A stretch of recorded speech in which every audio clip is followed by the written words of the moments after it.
ஆமணக்கா, அதெல்லாம் யாரு போடுறது என்று சிரித்தது அந்த கிராமம். மழை நம்பிக்கை இல்லாத நிலம், வேர்க்கடலை நஷ்டம், பருத்தி கடன். அந்த வேளையில் ராமன் யாரும் விரும்பாத ஆமணக்கு விதையை மண்ணில் புதைத்தான்.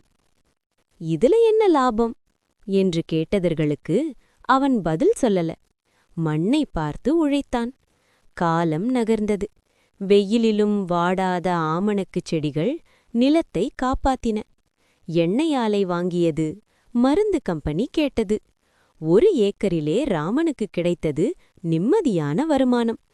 அதே கிராமம் இப்போது அமைதியா சொன்னது, சிரிச்சது நம்ம தவறு, புரிஞ்சது தாமதமா வந்தது. எல்லோரும் சிரிக்கும் விதையில்தான் சில நேரம் நம் வாழ்க்கையின் நம்பிக்கை மறைந்திருக்கும். விவசாயம் பிடிச்சவங்க லைக் அண்ட் சப்ஸ்கிரைப் பண்ணுங்க.